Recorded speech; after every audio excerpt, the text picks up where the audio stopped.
That was insane. That was the greatest weigh-in I've ever been to. I heard this morning you got something to record the decibel levels or how loud? Yeah. We're going to record the decibel levels, how loud it is in there tomorrow night. You done that before? No, never done it. Is that something that you're going to do at every event maybe, and see where the loudest crowd is? Or? Yeah, we could do that. I think these guys are going to win. I think these guys are going to win. Pound for pound. I said this last time I was here. Pound for pound, the loudest place I've ever been. You know, there's going to be 9,500 people in there, and it's going to sound like there's 90,000. Dana, Conor said it was a mistake to put in such a small arena that he could have sold 80,000. Do you agree with Who said that? Conor. Conor? That he could have sold 80,000. Tell Conor to relax. You know, worry about the fight tomorrow, and we'll worry about how many seats we can sell in Ireland. Do you think he can? Yeah, you know, if that kid, how about if he's fighting for a title? Probably, you know. Could you describe why it felt so electric in there tonight for us? God, the Irish, man, they go crazy. They're loud. They're loud. It's fun. That was a good time. I was going to say, is there any danger at all that the expectation level that Conor has brought on himself and that the people have? It's like, if this isn't the greatest fight of all time, it's almost a letdown in some ways. It's impossible for it not to be. You know, the way these two are fired up, Diego's in great shape. You know, this is an important fight for both guys. Obviously, this is a really big test for Conor. He's been off, you know, for over a year, and now he's fighting Diego. Diego's no joke. You know, Diego, the one thing that everybody has to remember, Diego went through some personal problems, you know, last year. I think this Conor McGregor fight woke him up, and Conor talking trash and him talking trash back has really set a fire under this kid's ass. They look like in the best shape. In great shape, yeah. And he obviously pulled you aside and said something to you that before Conor came out. He said, if that motherfucker comes near me, I'm going to headbutt him in the face. Were you concerned that it was going to boil over there? Because he was jumping. Yeah, I said, I promise he won't come near you. I'll make sure. I'll take the headbutt in the face before I let that happen. Yeah, I wasn't going to let that happen. I knew that these two, they were talking smack behind the curtain, and then this is where we did the fighter meeting, and I guess they started up in here too before I got here. So, yeah, those two are ready to go. But yeah, it's not that the expectation, you know, that this better be the greatest fight ever. I mean, there's this is exactly how I think the first round is going to go down. I think there's going to be no feeling out process. I think these two are going to run right out and just start dropping bombs on each other. And whoever can make it out of the first round into the second round without getting knocked out or whatever happens, you know, you're talking, they're both going to have that crazy adrenaline dump, nervous energy, and all the other thing that's going to go along with this massive main event in this place where it is the loudest place I've ever heard in my career. I think you know, there's so many factors going into this fight tomorrow, and Diego has a lot more experience and these type of things. The kid was on The Ultimate Fighter. Let me tell you what, I don't care what anybody says about The Ultimate Fighter, it's the hardest thing to go through. He went through that, he won it. You know, he's been through some personal problems, and it looks like his mind's in the right place and he's back in shape. So this is a real test for Conor McGregor. I thought the other cool thing was that it's not just like a one-person card for the Irish fans. I mean, they were supporting everybody. Oh, yeah. So does that get you excited about this market and feeling that it's not going to be 5 years before we're back, and it's not just if Conor McGregor wins that we'll come back? I mean, well, people were asking me that today in the you know, what happens to this market without Conor McGregor? I said, we were here last time without Conor. Conor McGregor was a fan in the stands last time we were here, and it was crazy, you know. So yeah. Are you back though because of him? Are you back now because of his popularity? Well, we were going to come back here no matter what, whether Conor McGregor surfaced or didn't surface, but it definitely doesn't suck to have Conor McGregor, you know, as popular as he is. Do you think this show could have sold out the way it did with just one fight on the card, just him? He's that popular? I have no idea. You know, last time we came here and sold out with, you know, these guys were ready to see UFC last time we were here. The Conor McGregor thing just makes it that much. I'll tell you what's different. I'll tell you what the Conor McGregor factor brings. We're on open TV here tomorrow, on free TV. You know, this country is one of the top in supporting their guys when they do something. And this thing reaches everybody in this country. This channel we're on, it's like 99.9% of the country has this channel and can watch it. Have you noticed a spike in Fight Pass subscriptions leading up to this show? Yeah, Fight Pass is going to do very well. It will in Japan too. The Japan fight will do very well. Is there a direct correlation between this show coming Absolutely. up? Yeah. These next fights that are coming are gonna be huge for Fight Pass. You like obviously. And people, I don't know if you noticed the shift in how people feel about Fight Pass now. Had a lot of negative, responses in the beginning, in the U.S. But the rest of the world, it was doing great. But now it's all turned, and Fight Pass keeps getting better and better, and it will continue to get better. And these type of fights are the type of fights you don't want to miss. You've been a big Conor supporter, obviously, from the get-go, from the start with the UFC. What was it about him that you identified with right away, that you said that you kind of got behind him right away? There's some people you meet, like a Conor McGregor, a Ronda Rousey. I was so against women's MMA. And I sat down in a room with Ronda Rousey, and the first 15 minutes I was talking to myself in my head. I was like, holy shit, I think I'm going to do this. Holy shit, I think this girl's and obviously the rest is history. She wins an ESPY, and not just an ESPY for fighting, the best female athlete. It's like if it was the Oscars, it's the best female actor and best male actor. She won that ESPY, and then Conor McGregor, I can't remember what time I was here, and everybody kept telling me about this kid Conor McGregor, and for some reason I thought he was a heavyweight, and all you got to do is meet the kid, first 15 minutes, and he's just got that it factor, that thing that you don't have to be Irish to like Conor McGregor. Dana, you mentioned women's mixed martial arts there. Any update to signing Gina Carano? Next week. She's going to be signed? Next week. I have a meeting with her on Monday. How confident are you that you're going to sign her? I'm pretty confident. Dana, 15 months ago you were in Ireland and honoured by Trinity College. When you were over here that time and you saw the support for yourself and the support for the brand, did that help solidify your decision to come back to Ireland as soon as possible? We were already coming back. I mean, that blew me away, how many people showed up over there for that thing. That was insane. I didn't expect that at all, but yeah, it was awesome. I had a blast. And if I could just build on that and say, you spoke previously about having the card not being reliant on Conor McGregor, and we see that with 5 fighters from this island on the card. If you are to return to Ireland, can we expect similar numbers on the card? Well, yeah, that's sort of what our plan has been as we go into these other countries now, is building this local talent. Whether we're in China, whether we're here, whether we're in England or anywhere else, we're looking to build. I think our last trip here, just like everywhere else we've gone, started this explosion where there's all this talent that's starting to pop up over here. Wait till we leave this time, when almost 100% of this country can watch this thing on free TV. It's going to be a big deal. Don't worry, the next wave is already banging on the door, ready to get in. Yeah, no, I'm ready. You have Irish ancestry. I do. What is that? What's that family history there? My grandmother was actually moved to the U.S. when she was 5 or 6 years old, and her name is Maddie O'Neill, and she just passed away recently. She was 93 years old, but yeah, she was from here.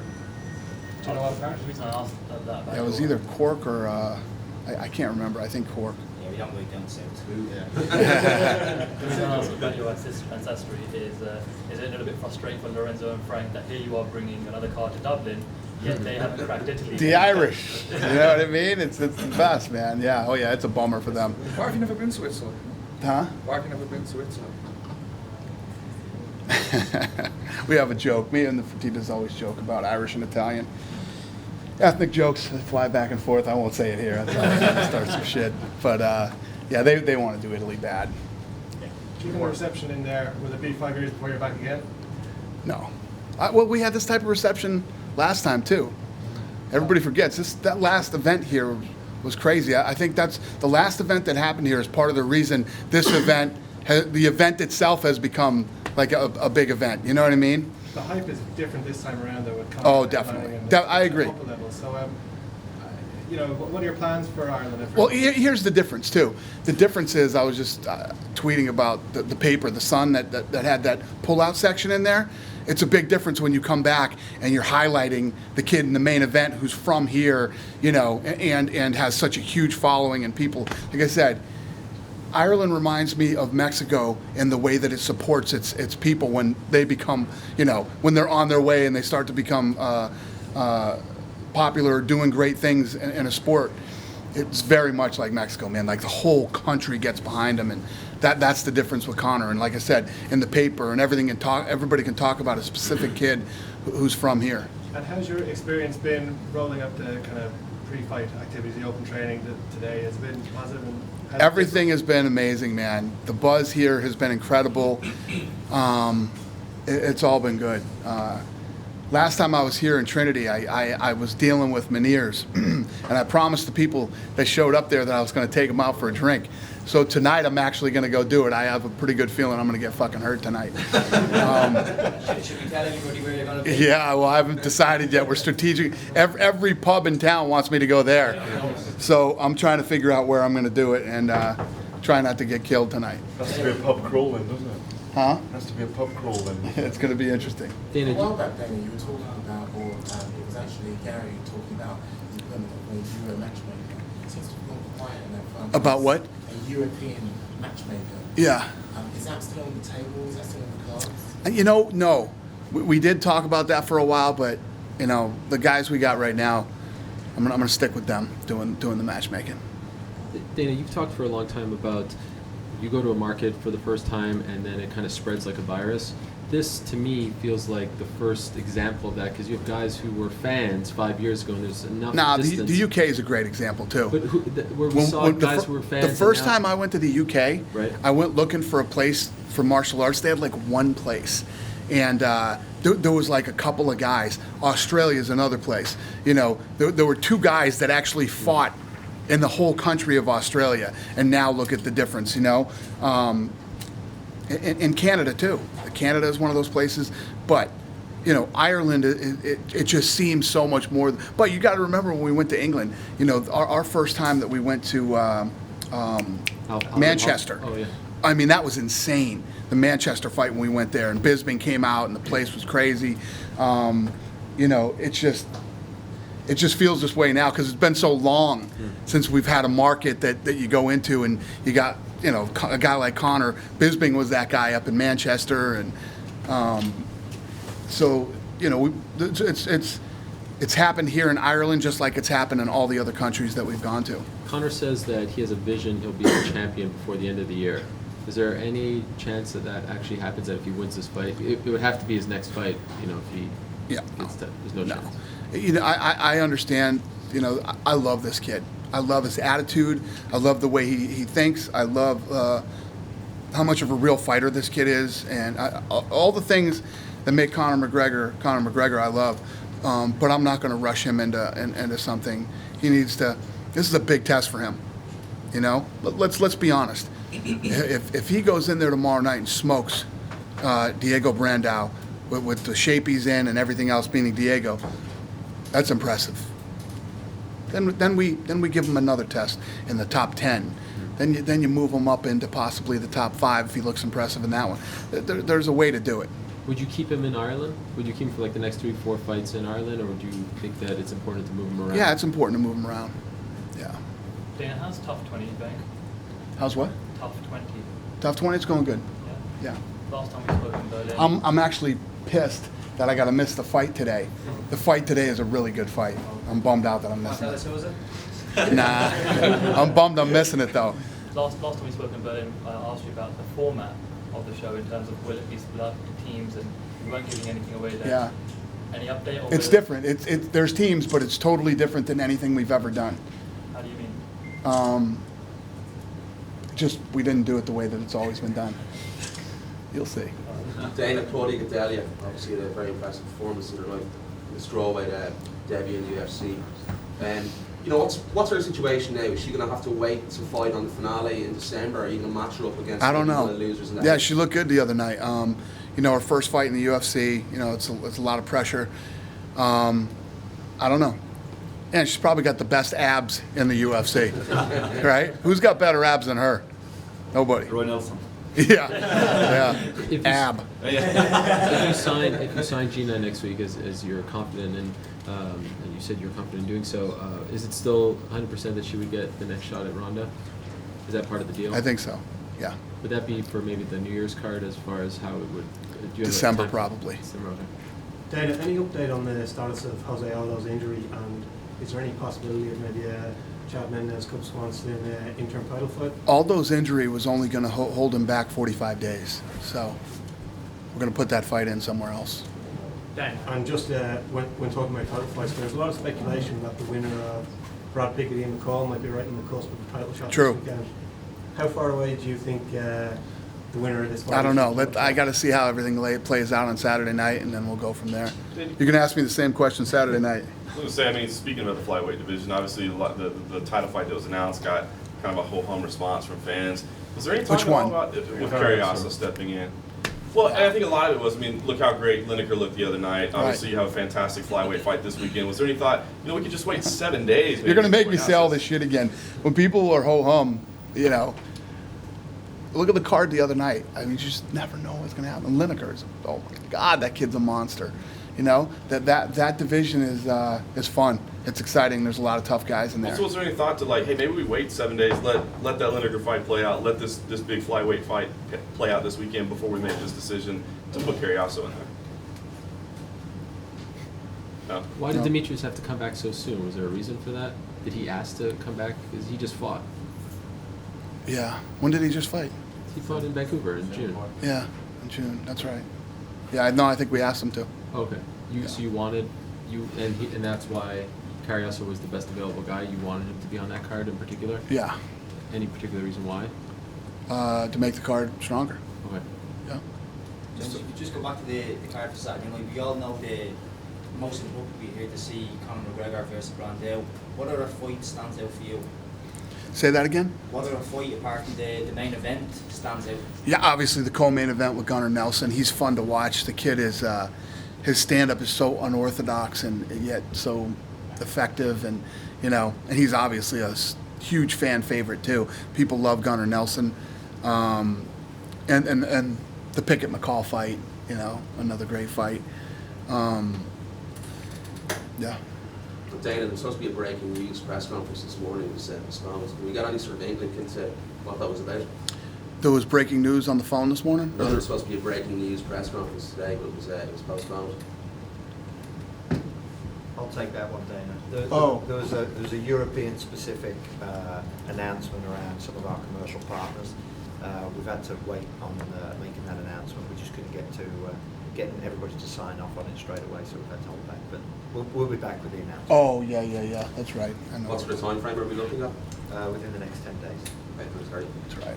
I had a chance to speak to Nate Diaz. Why do you think he's rebelling so much? Who? Nate Diaz. Nate? Yeah. Oh. Who knows? Dana, sorry. Do you think maybe if you had a chance to sit down with him face to face, you can work things out? Probably not. Probably not. Is it Nate? He's under contract.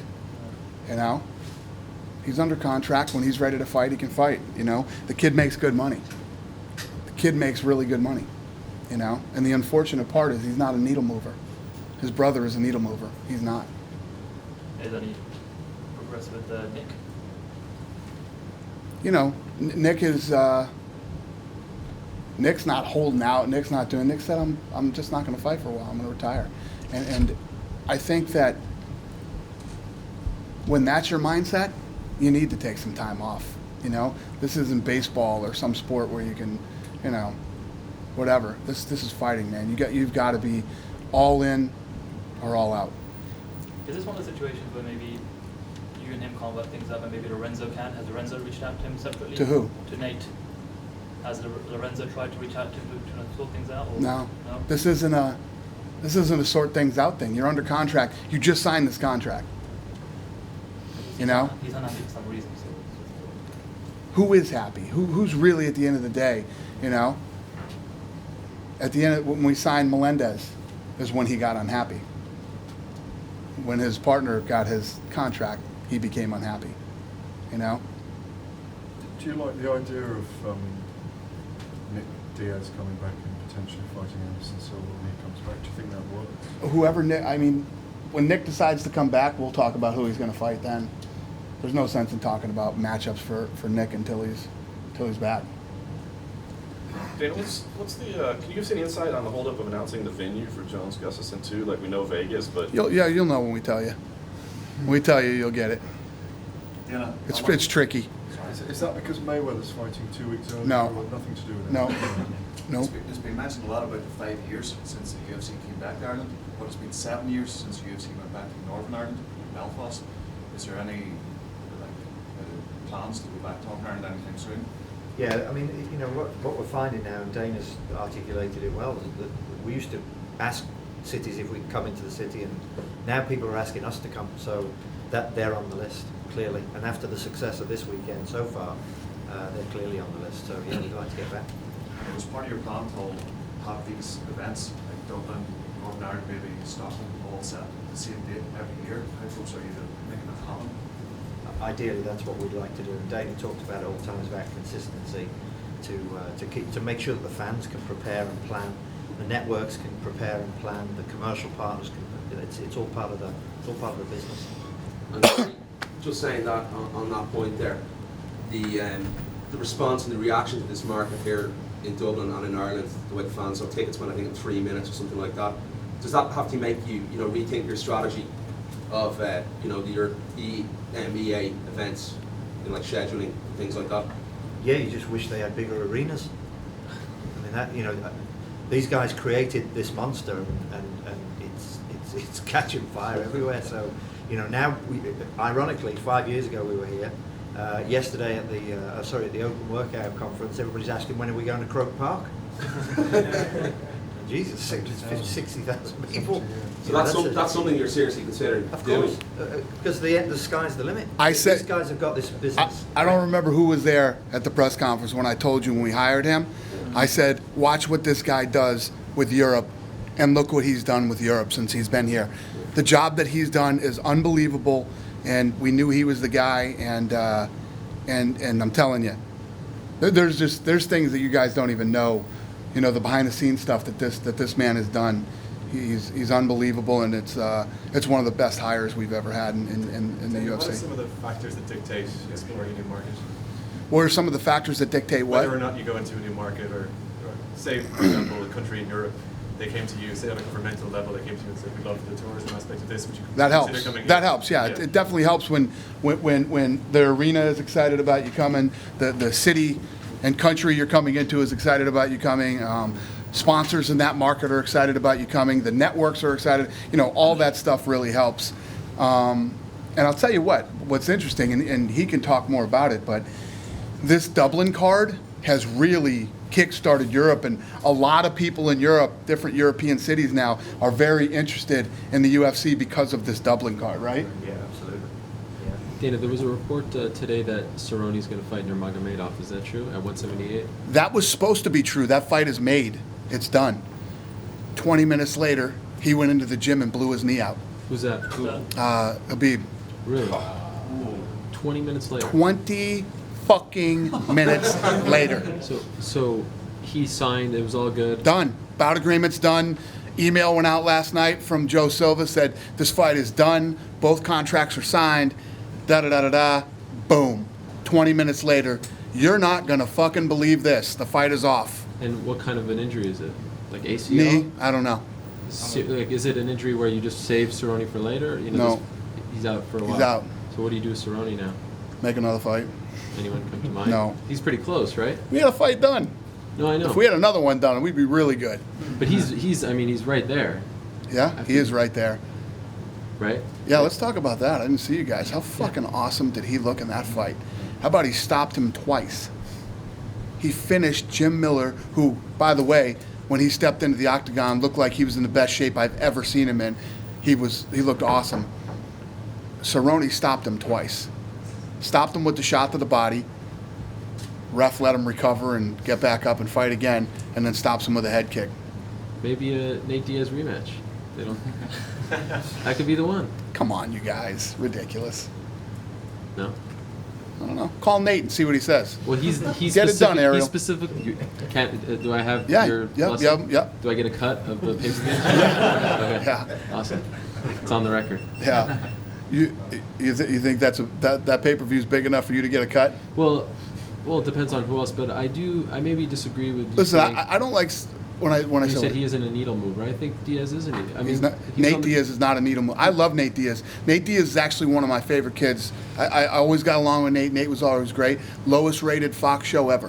What about the Tough Finale when he headlined that? What about it? Lowest rated Fox show ever. His number, he doesn't pull the numbers in. Nick, Which one? The Jay Miller one? Nick is a needle mover. Nick moves the needle. Which? Because he headlined 2 Fox shows. Yeah. Which one? He doesn't pull good numbers. Both of his fights did not pull good numbers. But listen, if Nate Diaz was the guy, we'd work it out in a minute. You know, if you move the needle, those are the guys that make the big money. You know, you realize he's like 1-3 in his last 3 fights. He's 1-3. You know, he's nowhere near a title fight. He's never won a title. I'm not saying he deserves a title fight. Just, you know. Yeah. And he doesn't move the needle. It seems like he's very popular. That's why people keep. Seems like it's popular when you're looking on fucking Twitter and some websites. But the numbers, the real numbers, tell the truth. We know who moves needles and who doesn't move needles. If Nate Diaz was a massive needle mover, he was just asking me, how about Lorenzo getting? Yeah, we'd have called him. He'd be on the phone, we'd be figuring it out, and we'd work it out. He doesn't move the needle. I'm just going off his last fight, which was on Fox Sports 1, not Fox. And that did over 1 million views. Go off both the fights. He doesn't move the needle. If he was, we'd figure this thing out. He's got a contract that he just signed. You know, he's not in the, you know, I know he trains with Melendez, but Melendez is one of the top guys in the world. He's the #1 ranked guy in the world, next in line for a title shot. He's a former world champion. Nate has absolutely none of those, you know, nothing like that on his resume. And he's 1-3 Dana, in his last few fights. Sorry, Dana. The UFC do an awful lot of work to lobby for the legalization of MMA in New York. Has there been any lobbying efforts in Europe for countries such as France and Norway to break into those markets? The job he is doing in France and all these other countries is unbelievable. What this guy's done, and his press conference that he was having today, I just remembered what it was, is huge too. I'm telling you, in the show, how long have you been here now? 18 months. 18 months. What this guy has done in 18 months, we couldn't do in 13 fucking years. We tried. Believe me, we tried hard. Dana, you mentioned. One other country that was discussed recently was Finland.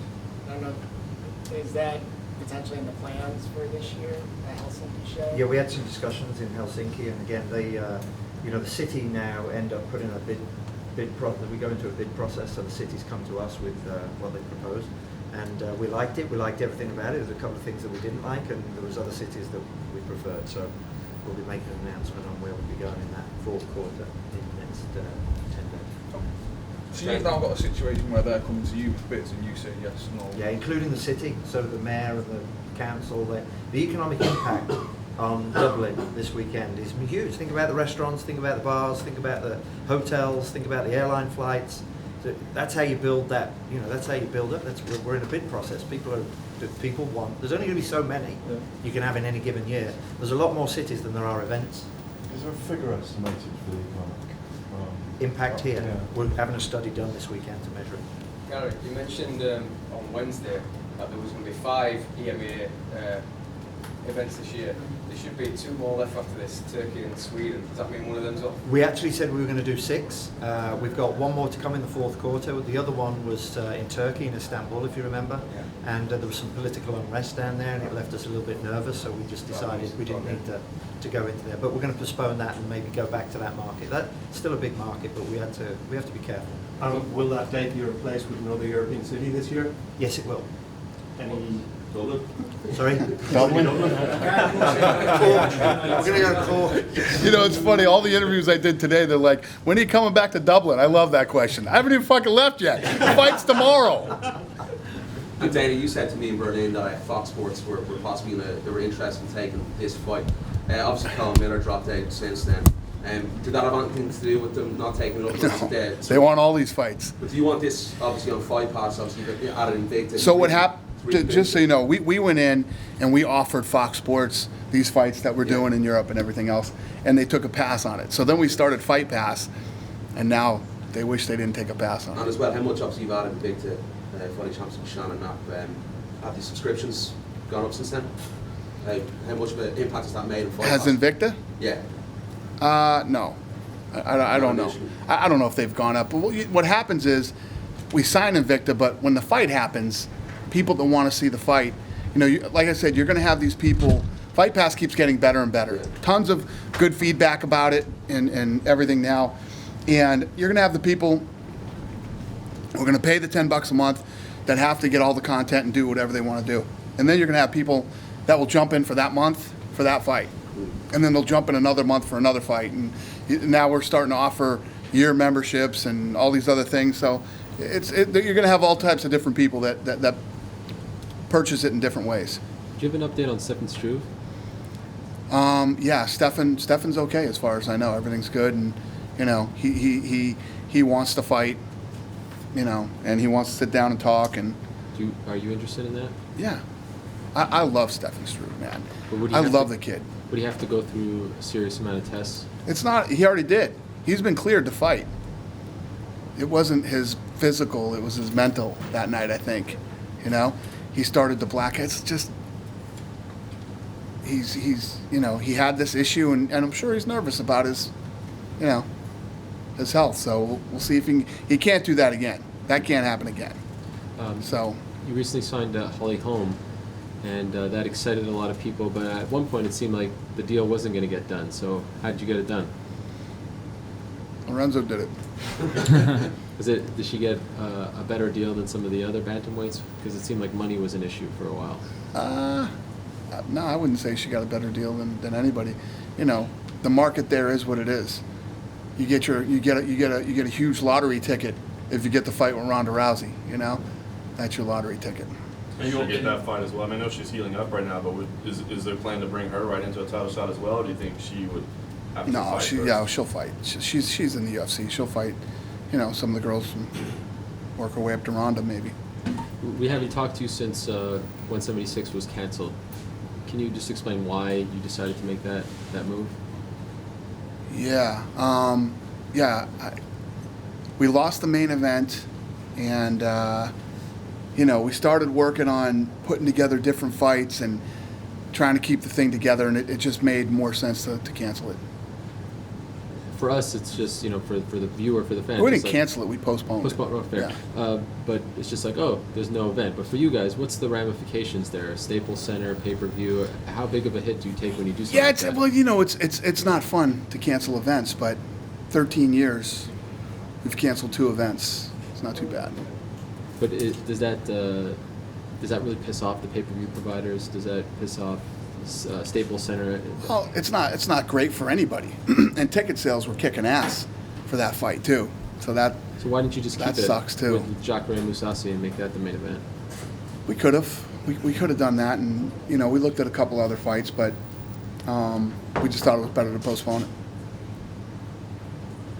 What's Chris Weidman's turnaround there? What's the what? What's Chris Weidman's turnaround?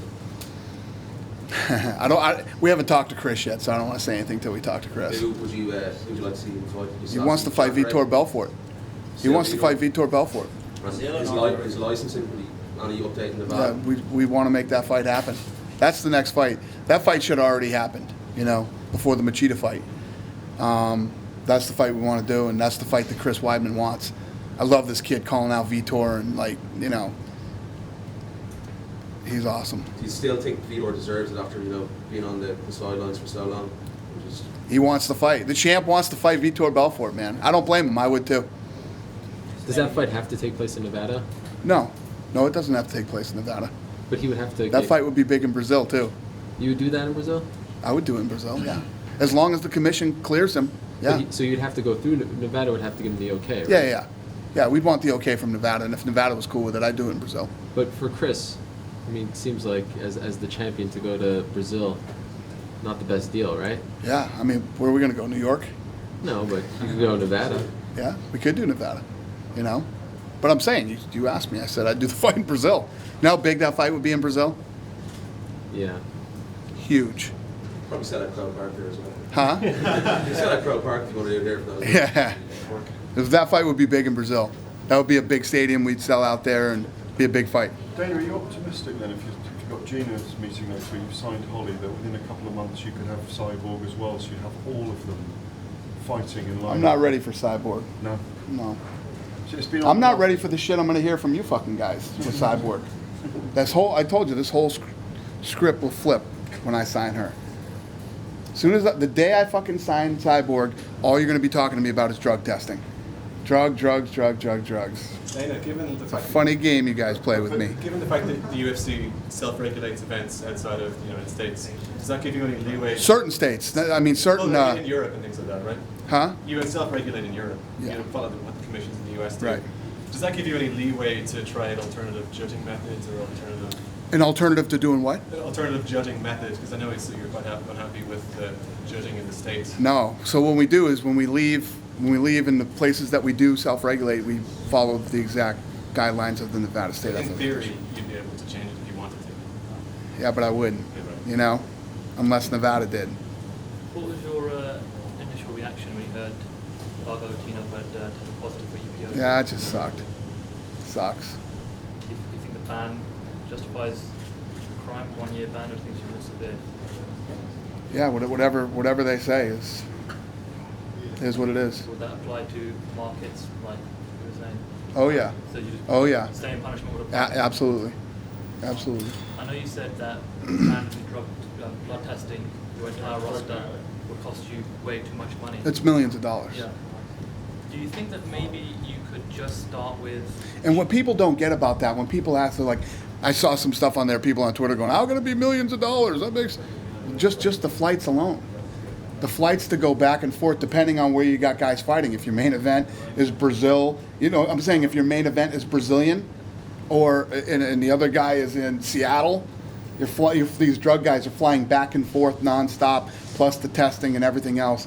It ends up being millions of dollars to... Do you think that perhaps you could just start with championship belts, so that at least people that are buying pay-per-views to watch a championship bout, it kind of keeps the integrity of the championship belt? So here's what we're probably going to end up doing. We're going to allocate a number. It's going to be a number that we're going to spend on drug testing that year, and it'll be in the hands of the Athletic Commission for them to decide who gets tested, when they get tested, and all that shit. We just put up the money, a certain dollar amount.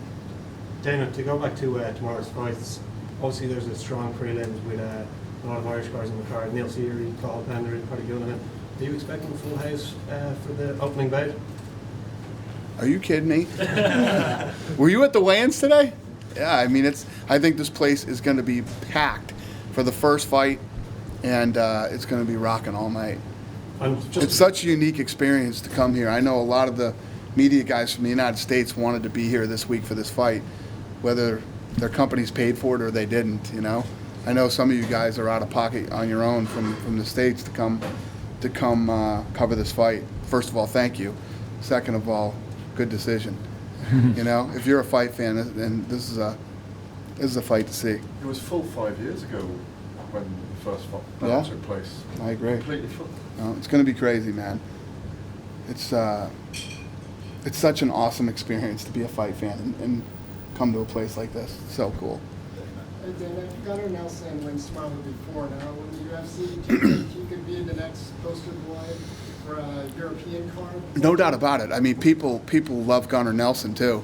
It's so funny how you get two sides of the one extreme. You got a Conor McGregor who's just off the charts, you know, crazy. And then you got Gunnar Nelson who doesn't say shit. You know, even in his interviews, so they're like 2 or 3 words. People are just crazy about the kid, you know. Even today, you got a standing ovation here. Is he Irish? Huh? He's not, right? Yeah, he's from Iceland. Like he was born in Iceland. Okay. Yeah, but he trains with Conor. Right. Right. Training since 06 here.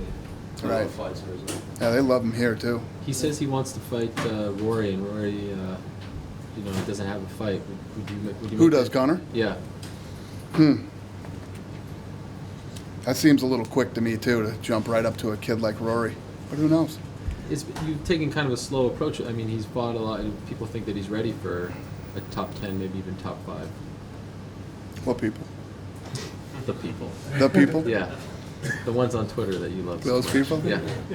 But you sometimes... Those are the same people that when I put that Sakuraba video up were saying, get Sakuraba a fight. Did you not understand the fucking premise of that video and what was being said in that video? I thought you don't pay attention to the internet. I don't. But I told you I put that up. Yeah. And but what do you think? I should just put it didn't. up I didn't read it. Don't read it. Yeah. Of course, I read it. Why not? Just ignore them. Just What? post it and walk away. Yeah. It's better that way. You're a dick. No, You're a dick. no, that's the best way to do it. Oh. Don't listen to the people. How pleased are you that you rewarded Ross Pearson for the victory that he got a loss in, and he's back really quickly now. He's stepped in against Abel Trujillo now. He won that's that a great fight. fight. He won that fight. You don't have to be English to know he won that fight. He won that fight. But you're pleased he stepped back in so quickly when you. But needed a that's guy the to type fight of kid he Trujillo? is. That's the type of kid he is. He's that guy. Good fight with Trujillo. Yeah, it's a great fight. That's a great fight. David, speaking of poster boys, not seen Mayweather for a while. Who? Jimmy Mayweather. Yeah. Any plans for him? He's here, isn't he? Yeah. He's here. Yeah, I'm sure we're gonna. What happened? Wasn't he injured? I think he was injured. Am I wrong? Manuel was injured, wasn't he? Didn't he get hurt in that fight? He took some time off. He felt something. I thought he hurt his ribs or hurt something in that fight. Yeah. So I think he was hurt. So when he's ready to go, we're ready to go. Believe me, we got plenty of fights to put him on. Shogun bring him to Vegas or? Yeah. European stuff? Yeah, we could wherever we end up. He could go anywhere, not just the UK. Him and Shogun. There you go. In Dublin. I love when you guys match make. I love when you guys match make. Dana, Yo. did you see that Floyd in the press, he said he wasn't aware of Ronda and then he's come out and apologised? Oh, he did? Yeah, He apologized? Yeah, he did. He When? congratulated on her. Yesterday. Yesterday? That's cool of him. Do you think that kind of highlights Floyd's sort of lack of interest in MMA, or do you think he's genuinely intimidated by any combat sport? No, I think that, it definitely sucks when you're Floyd, and you're unbeaten 17 years and everything else, and people are debating whether this chick could beat you up or not. You know what I mean?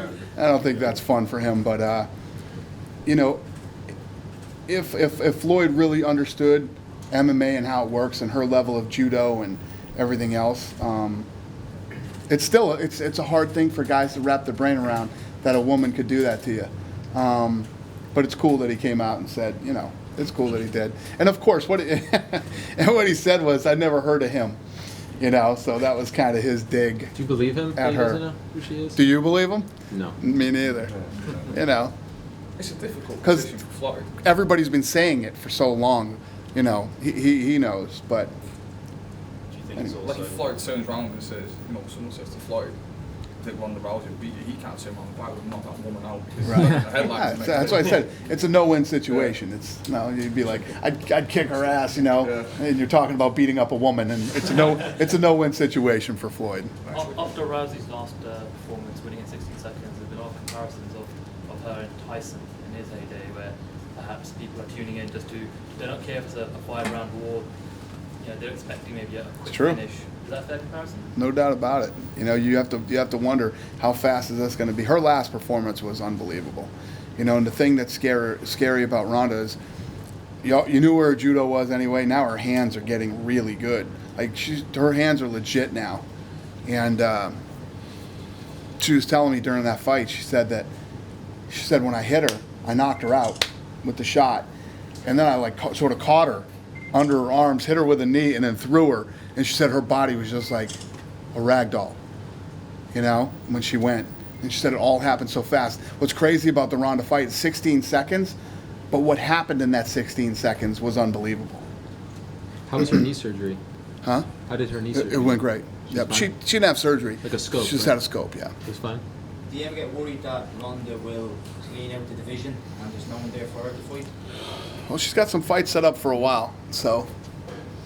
She's taking care of them. Yeah, Quick. she really is. I don't worry about that kind of stuff, though. It's whatever happens. People ask me, do you worry Hollywood's going to take her? Do you worry that this and that? If Hollywood takes Ronda Rousey and she becomes a huge star, how's that bad for us? And she's the woman who launched this division and women's fighting in the UFC. Dana, could I just ask? Obviously, we've seen how Conor McGregor and Michael Bisping have been great poster boys for European MMA. Do you feel it's important that there's a female European fighter? I know there's two inside the Ultimate Fighter house at the minute. Do you think it's important that European have a female face of MMA as well? It's definitely not a bad thing. Yeah, I think it's great, and you're right. There's 2 in there right now. One of them has fought already, and we'll see how it goes. Dana, Luke Barnett's come out and said that he'd like his next fight to be Vanderlei Silva. What's your thoughts on that fight? He's going to be waiting a while. Have you talked to BJ Penn? I have not talked to BJ. Talked to his brother. How's he doing? BJ, this is BJ, man. This is how awesome BJ is. So BJ had his family out there, I think his wife and kids, you know, and they're heading to the airport to go back to Hawaii. He stops at an RV place, gets an RV, and decides to travel around the United States instead of go home. On his way to the airport. So he's traveling around the United States right now with his wife and kids, traveling around the United States in an RV. But do you know, has anyone talked to him? Like, do you know how he's handling the end of his career? Mm-mm. No. Leaving him alone? Yeah. Will there be a position for BJ in the company similar to BJ owns his own UFC gym in Hawaii. He's doing all right. For some reason, that RV thing just reminds me of. Remember, there was a few shows where Matt Cerrone went off. He went to Chael's place, and it was like a fly on the wall documentary kind of thing.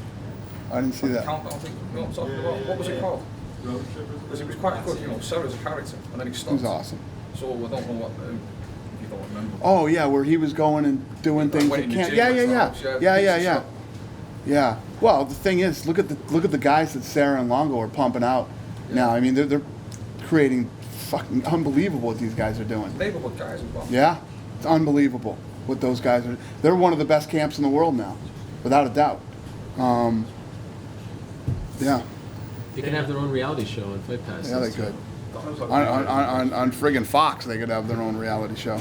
Dana, Cage Warriors announced a few weeks ago that they're going to have British and Irish 4 Nations championship belts, championships outside their world championships. What's your A, thought on that, and B, would you maybe consider doing that for UFC, having continental European champions? Nah. We've talked about that, and I know he likes it. He likes it. I don't like it. I don't like it. I like world champions. I like once you start getting too many champions, man, it turns into boxing, and you just don't know who's who anymore. That's my take on it, but he's going to keep battling for it. He loves it. European champion is quite a distinct thing, though. It's not like a small minor boxing. I agree. It's true. Europeans would go for it, I think. Dana, speaking of titles, obviously I've mentioned to you when he was in Berlin about a European title fight. Brad Pickett, if he was to win on Saturday, obviously he'd be big scalp, number 1 contendership against DJ. He's fought him before, he's beaten him before. Could that be a potential European title fight if Brad was to get a win on Saturday night? Yeah, that's not a bad idea. We're going to go with that.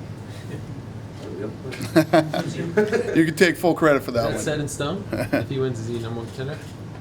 Well, I like it. Let's see what happens. Does he have to put McCall away to do it? It can't be the same fight as him and Siri in London. What's that? I'll have to slow down speaking. That's right. Will it be, he'll have to put him away, or it can't be the same as London? He can't go 3 rounds like he did with Neil Siri.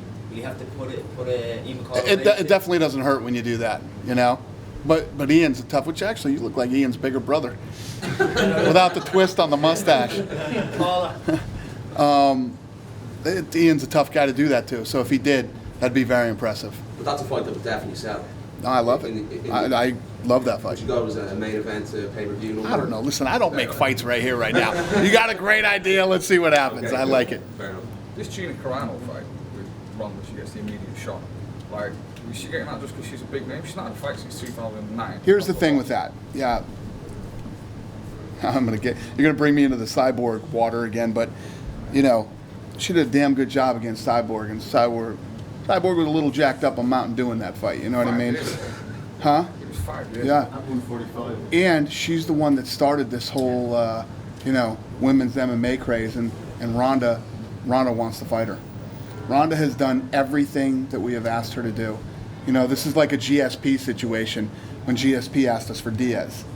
How would I say no to GSP? Ronda wants this fight bad. But is Gina getting off with Ronda or nothing? Gina wants to fight bad too. She doesn't want a Gina fight. You're confident she can make 135? She is. Has she have you spoken to her about keeping training over this period? She said she's been training since she left MMA. Doesn't stop, no. Yeah, she's obviously not training like she trained for, for fights, but she's been training. You've been a couple of feet from her. How does she look? She looks great. Better than looking great. Wait till you hear her talk and what she says and what she has to say about all this. It's pretty awesome. See it as competitive, given how Ronda's been going through everybody else. See Gina as competitive. We'll see. Is she going to be any less competitive than any of the girls she's fought? You know what I mean? The last fight, look at Alexis Davis. Alexis Davis is awesome. 16 seconds. You think Carano's going to be less competitive than that? 6 seconds? Do you think? I mean, right? I think Alexis looked a bit maybe too. How about what was the fight before that with McMahon? Like a minute. How much? It was like a minute. A minute. You think Gina's going to be less competitive than a minute or 16 seconds? This is kind of where we are with Ronda now, is we're calculating her fights by how long the opponents are going to last. It's Sure. a little bit like Vanderlei, right? Like Ronda. When you've Like spoken, Tyson. When you've spoken to Gina about Ronda, does she see her as quite inexperienced compared to her? So that's where she sees her advantage. Does she talk about that? She loves her, and she says she's the reason she really got into it, and she respects her a lot. And she says Ronda thinks that Gina's better than people think she is. And what does Gina say to you about Ronda? She loves Ronda, and she respects her, and they both have a lot of respect for each other. It's kind of interesting though, from Ronda's perspective. Like, I love this girl so much, I want to beat her ass. Right. Yeah, it's brilliant. True. Ronda is a different animal, man. She's fucking fascinating. She's the greatest athlete I've ever worked with, on every level. I mean, she's just, everybody talks about how I'm always, Ronda this and Ronda that. It's hard not to Ronda this and Ronda that when you deal with her, and then you look at her, and you know something. With this whole Hollywood thing that's happening to her, the amount of sponsors she has, the success she's had, the fame, et cetera, she could be one of these chicks that could just keep world-class judo. She could keep throwing girls down and trying to armbar them all day long. They're bringing in like Mexican world champion boxers. She's in there going toe-to-toe with these girls all the time. They send me all the sparring footage. You should see this shit. What she's doing to these girls. No, she's working harder. She's trying to get her hands better. She's just, I've never seen anything like it. We fly her look at the attention she gets. We have her doing all this crazy shit. She's going to China with me in like a couple weeks or whenever the hell that is. She just had knee surgery and she got her hand casted. She's going to China with me. She's got to go down to Brazil and do a bunch of stuff in Brazil. The girl never stops. She's got to promote all her movies and do all that stuff. It's unbelievable. So you don't see How about this? How about she got an SB? She opted to get her surgeries instead, to get them done and get healed faster, instead of showing up and doing the whole SB thing. You know what I mean? It's a huge deal. Every big star in all of sports is there. This girl went and got both her surgeries done so that she could heal faster and get back in there and perform again. I've never dealt with anybody like her. Do you see Rousey and Carano as that end of year show, perhaps? Does it need December. a big build? Yeah, the end of year extravaganza. It won't be the end of the year, but it'll probably be early December. Is she one of those that understands the window? Like, she has a small window to make as much money as she can. Nobody gets it more than she does. And believe me when I tell you, she's making a lot of money. Do you never worry that you might hit peak Ronda? Because a lot of the MMA pages like Ronda. Yeah, it drives us crazy because there was this thing that came out about all the female athletes and who's the highest paid female athlete. It's Ronda, but Do you think she's the biggest female sports star in the world, even in any sport right now? Potentially. I don't know. We've been talking about it with a few people. The SB thing didn't hurt. I think that thing, 2.2 million people were watching the ESPYs, and to see Ronda win, which basically, like I said, for the Oscars, is Best Actress, and the male gets Best Actor. You know what I mean? That's basically what that was for the ESPYs, her and Kevin Durant. So it's a big deal. A lot more people are aware of Ronda after that if they weren't before that. What does it do for your company that she wins that as well? That she's won that? It's it's good to finally see our athletes recognized.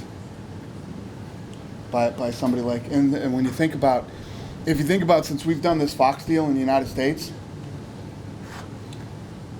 it could be a situation where ESPN shuns us even more. But it seemed like since we've done the deal with Fox, it's given us the credibility where ESPN is actually really showing us the respect and our athletes the respect that they deserve, and it's awesome to see ESPN doing that. What's the criteria from Gina's side to sign the deal next week?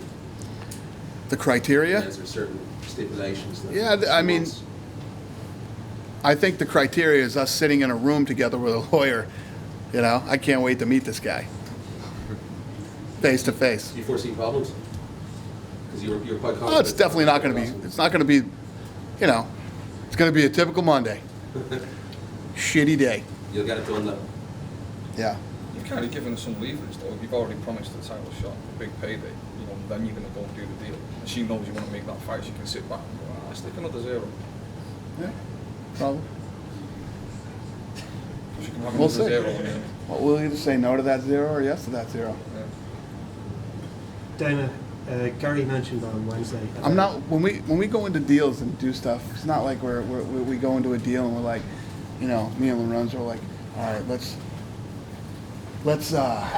work this thing in there and let's screw this girl out of money she deserves or screw this guy out of money they deserve. If you're a needle mover and you do something, you're gonna get paid. You know, you get paid. We don't go in there and bullshit and try to whatever. We go in there to get a deal done and be fair and do what's right. And you would anticipate the movie for that fight. Look at how much I've said. You know, I haven't made it like, nah, we can live or the UFC will live without Gina Carano. We don't need Gina Carano. When realistically, a lot of you are bitching like, you think Gina Carano deserves this? You think she's competitive? Do you think she's this? Do you think she's that? I'm actually the one saying yes, like I'm her fucking agent and I'm trying to do the deal with the UFC. You know, but that's not really how we play. I think that Gina is important. I think that it is a big fight. It's a fight that Ronda Rousey wants. You know, and Ronda's been very good to us, man. And if that's what she wants, then I'm going to try to get it done. Dana, Gary mentioned on Wednesday about a possible European edition of the Ultimate Fighter. How does that sound to you? And would you like to see a personality like Conor McGregor as one of the coaches, or is it immaterial who the coaches are? You feel it's going to grow the sport in this region? Yeah, I think Conor's got some work to do before he's a coach of the Ultimate Fighter. You know, he's just getting. He's not even in the top 10 yet. But I told you I want Ultimate Fighter everywhere. So a European Ultimate Fighter would be amazing. And believe me, if anybody's going to get it done, it's going to be Gary Cook. He'll get it done. Dana, you've lost Shale, you've lost Anderson till next year anyway, and you've lost GSP all in the space of 12 years. How important is it for the UFC that Conor, you know, fulfills the potential that is there? Well, it is what it is. I mean, if Conor doesn't win Saturday night, Diego does, and, you know, Brazil is a very big market. You know, you can't worry about stuff like that. Whatever happens on Saturday night is going to happen. That's up to Diego and Conor. You know, people always ask me this question with all these guys out. I mean, look at all the guys that are here now and the guys that are coming back as soon as they're coming off these injuries. You know, we got the heavyweight champion coming back. Johnny Bones Jones is going to fight Gustafsson. Pettis is going to be back, and he's going to fight Melendez. The end of this year and the beginning of next year are going to fucking kick ass. Great fights. Just on the Gustafsson Jones fight, there was a few rumours circulating online that could be in a late night event in Sweden, a stadium show. Was there any substance to those rumours? Did it come close? And is that something you may look at again down the line? That was absolutely true. It was either going to be Toronto, Vegas, or Sweden. And we even talked about Dallas, Texas Stadium at one point. But I said it before and I'll say it again. Vegas wanted that fight bad. So Vegas got it. I know there's a lot of promotion for this card, Dana, in Dublin. You've also got a massive fight next weekend with Robbie Lawler and Matt Brown. I'm excited for that. Is it still the winner will get a title shot guaranteed? Yeah. Yeah. And what's Johnny Hendricks' time frame at the moment in terms of how he's feeling with this? Johnny, that's the other one. Johnny Hendricks will be back too. Johnny Hendricks will be back. Dillashaw and Barao are going to fight again. The list goes on and on. I don't know when Johnny's coming back soon. What do you think about these European fighters that won in the UFC Fan Expo? there was the IMAF World Championship. So they are all amateurs fighters, but most of them, most of the winners were Europeans fighters. So what do you think about these future fighters that maybe? Yeah, I love it. You're starting to see, you know, a lot of Europeans now training in mixed martial arts. Plus, you know, Europe was always big for judo, and it's the evolution, man. It's the evolution of the sport. And when I always talk about the potential for the sport and how big it's going to be, and et cetera, I mean, it just keeps. Look at Ireland. I mean, look at Ireland. But what do you think is going to happen when we do our first fight in France? You know, what do you think when he was talking about Helsinki and all these other places that we're talking about going to? And as these television deals get done, and just like what's happening here in Ireland, it's going to be on free TV to 100% of this country. It's just, I'm telling you guys, man, the stuff that we're working on, the stuff that he is working on alone is crazy shit. The stuff that he is working on is crazy and huge. Never mind the stuff that we're working on in China and the things that are going on in Brazil and the future in the United States and the amount of talent that's coming up. And, you know, all these guys that would have played something else. Like when you go into a place like Ireland, and I'm going to speak out of turn here because I don't know exactly what the hell I'm talking about. I know there's rugby, soccer, that weird fucking racket that was on the thing today. Yeah, all right. You know, You're still in Ireland. you got sports like that, right? But this is another sport here in this country now that Conor McGregor and all these other guys from Ireland now can participate in and become world champions and make big money. And you know, it just, in the United States, it's, when you talk about sports, there's so many different sports in the United States, from professional football, soccer, baseball, basketball, then you got college football, college basketball, you got baseball, and the list, golf, and all these other sports that you got in the United States. Some of these other countries we go in, there's 1 or 2 or 3 sports in the country, and that's it. And not everybody can play those sports, and not all of those leagues are really that big, you know. And I say it all the time, and I'll say it again. Whatever, I'm sure soccer's big here, and rugby, and all this other stuff. If Conor McGregor becomes a fucking UFC world champion, he will be the biggest star in this country. You know, because at the end of the day, people who live in a certain country, and somebody who is from their country, speaks like them, comes from where they come from, and he's the baddest fucking dude in the world, that is what everybody notices, and that's what everybody really cares about at the end of the day. It's the whole fighting analogy that I talk about. Look how big Barry McGuigan was. You know, Wayne McCullough. When Wayne would fight in Boston, it was fucking crazy. Crazy when Wayne would fight in Boston. And Do you think because Conor is so popular, he's taking the pressure off the rest of the Irish guys in the card? Oh, the rest of the Irish kids? Yeah. I think every guy is going to feel that pressure fighting in their home country and in an event so big with so much intensity and excitement behind it. And the crowd doesn't help. You know, it's a catch-22. It fires you up and gets you excited, but it fucking rattles you at the same time.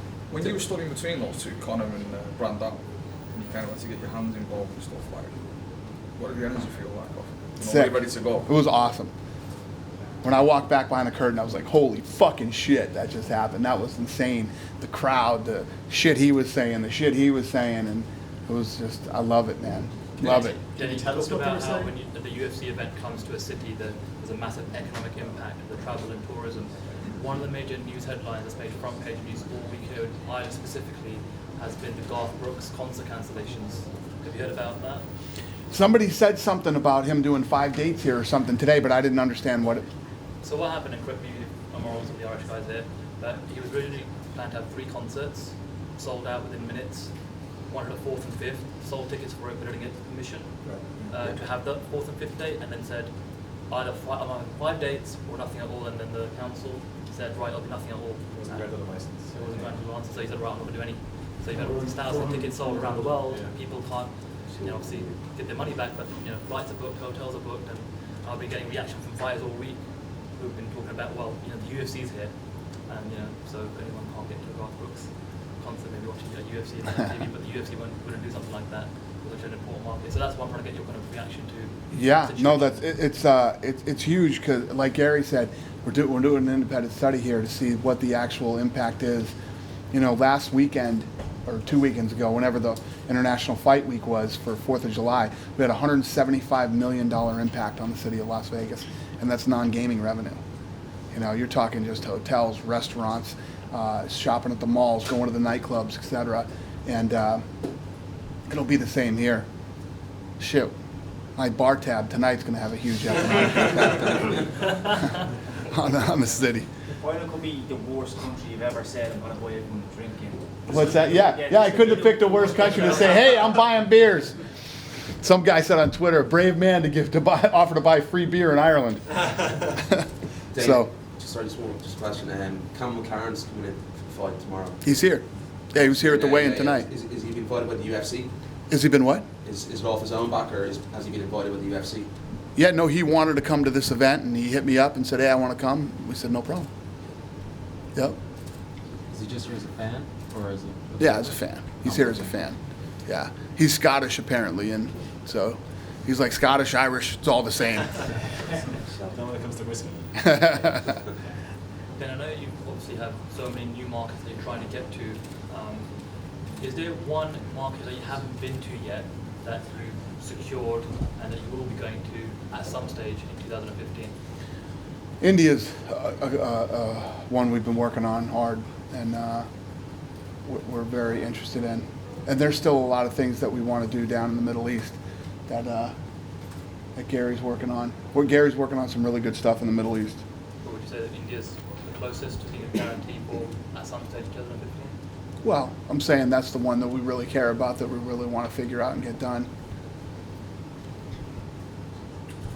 With Conor. Huh? Conor McGregor. And you get a guy like that and he's a big star and he appeals to, you know, the Irish Americans and like, I mean, first of all, how far away from being a pay-per-view star do you think he is? And second, how much do you have to discipline yourself not to like throw him straight in, let him build a bit rather than... Well, the great thing about a guy like Conor McGregor and being Irish, you know, obviously we've said it a million times how the Irish support the Irish, but the other great thing is that everybody in America thinks they're fucking Irish. So it's a home run. Or Scottish. Yeah, but I know how the Irish feel about the fake Irish in the United States, but there's a huge market for the Irish in the United States. You know, you go into Boston, you go into New York, you go into Chicago, really, really big Irish markets. Do you have to like discipline yourself also, like hold back and let Conor take his time to build rather than... Yeah, I don't have to worry about me taking my time. I don't want to rush the kid. He's going to push to be rushed, but we'll see. We'll see what he does tomorrow night. Tomorrow night is going to tell everything, because Diego's in great shape. Diego is highly motivated. This is a big fight for both these kids, and we'll see how it goes. Last one from me. I was at that press conference about 2 years ago when Gary was coming on board, and you said like, if this guy can't figure it out, nobody can, and we're probably pretty much going to give up on the European market because we've tried and tried. And do you stand by that? And you think Gary has proven to be the key for this market? Without a doubt. I can't say it enough. Do you remember I said that day, I told you guys, I said, this is the guy. This is the guy. Believe me when I tell you this is the guy. You know, he's the guy. Did he have a good appraisal after his first year? Huh? Did he have a good appraisal after his first year? Yeah, he's a rock star, man. He's one of the greatest hires we've ever had in the UFC. Without a doubt. Totally sharp guy, gets it, dove right into it, and made it his own. Every time people come out here, whether it's in the UK or Ireland or wherever his team that he built is, I hear nothing but great things about everything they're doing. And then let's not even talk about the deals that this guy's working on and what he's brought to the table for the UFC throughout Europe and the Middle East. He's just absolutely killed it, man. Stud. Dana, just one more question from me. A lot has been made, and even in this press conference here as well, about how you haven't been here in 5 years, and you said people were already asking you, when are you coming back? Is it limiting the fact that our largest indoor venue in this country is 9,500 people? Would you prefer to come back, knowing how this one's sold, ideally it would be a 20-seater, It's your next Yeah, round. I mean, that's what Gary was just saying a few minutes ago. Everybody was saying, what about this, what about that? He's like, I wish you guys had bigger arenas, you know? Is an outdoor arena? Oh, an outdoor would be a fucking nightmare here. When I landed yesterday, I was like, are we in Ireland? This can't be fucking Ireland. It's sunny out. Right. Now I'm in Ireland. Now I know I'm in Ireland. Today. Yeah. What if you just do 2 shows here on a Friday and Saturday? The only place I will do an outdoor arena is Abu Dhabi. It's not fucking raining there, I can guarantee you. You know? Would you do two shows, Friday and a Saturday? Friday and Saturday, 2 shows? Yeah. Gary seems to like it. Come here for 5 days like Garth Brooks. It should be known we cancelled Garth Brooks, hoping that you'd say, look, the O2 ain't big enough, let's just move it down the road. Yeah. Hey, that would be great. If you guys had an arena that was indoors and had a lot of seats, we would definitely do it in a minute. Would you be able to? This event, understand this event became like an event in itself, the fact that it was in Dublin, and everybody knows how awesome the last Dublin event was. And I don't disagree with anybody that says we could have done a much bigger arena. Absolutely could have done a much bigger arena. And it's just, it's not here. It's not. The yard yesterday was 20,000, I'm not too sure. It's open now, isn't it? It's open, but you know, we can all pray. Yeah. I don't fuck that. No way, man. Fighting outside, it makes no sense. If it even sprinkles, it sucks. Imagine how slippery that mat would get, and you know, the people sitting outside. I don't know people here are used to rain, but So we're not getting our Crow Park show? yeah, no, probably not. Dave, if you just go back to Saturday night, Neil Seary and Brad Pickett in London, it was a great showing from Neil, although he lost the fight. Billy Harris was let go and he was brought back in. Is it a must win for both guys Saturday night? I was saying this earlier, you know, guys like that come in and they lay it all out and they just fight, man. I love guys like that. And at the end of the day, eventually it's about losses and wins, but when you fight the way that those guys fight and you go out and you put it on, it would take a lot for me to, you know what I mean? It would take a lot for me to say, oh, this guy's got to go. Not with the way they fight. Love it. Dana, you're obviously a big boxing fan. I don't know if you're aware, did you watch the Froch Groves rematch that was held at the England National Stadium? I didn't see that fight. I heard it was really good, though. It was great. Heard it was really good. It was, yeah, great fight, great event. But I was just wondering, what kind of UFC super fight currently do you think could rival that kind of magnitude in terms of stadium fight maybe in the US where the weather would permit such a... Oh, I can tell you right now, if we did that Gustafsson-Jones fight in Sweden, what was the arena we were looking at, 45? There was one at 60 and one at 45. 45 to 60,000 people we would have done for that fight if we did it in Sweden. Yeah. Dana, will the fans have to pay more to watch Invicta, or as long as they're subscribed? No, they won't be able to you watch it? subscribe on Fight Pass. Because in the UK, to watch Ultimate Fighter Season 19, even if you're a Fight Pass subscriber, you still have to pay extra to watch each episode, so it's going to be free included. Is that true? Yeah. It's 2 week delay, isn't it? If you're watching, for example, what the latest Ultimate Fighter, you have to pay. You had to, Season pass. you had to pay more? There was a 30-day delay. Yeah. On the episodes coming out. Oh, okay. Yeah, that's because of the existing contract. That's in the UK, right? Because that's the BT. That's impacting the, sorry, BT is impacting the broadcast of that. Sorry, yeah. I thought you meant worldwide. You don't pay. You don't pay. And then Metamorphosis, you talked about it, maybe coming on Fight Pass, is that a possibility happening? No. What people said to me was, would you do it? And I said, sure, that's something we'd look at too. I don't know if we've talked to them or what's going on. I don't know. I'm not involved in that. Have you any interest in watching Chael Sonnen match? Watching who, Chael? Metamorphosis. Yeah, I hope Chael does well. Yeah, who's he wrestling? Carvalho. Cool. Yeah, I probably won't watch it, but I hope Chael does well. Yeah. Can you stop now, Dana? Because we're all naked. Can you stop now? Because we're all naked. I just can't imagine. I just can't imagine what other fucking question you might have for me. Can you just stop? Am I watching Metamorph? That's what we're getting down to now. It's 5 years worth of questions.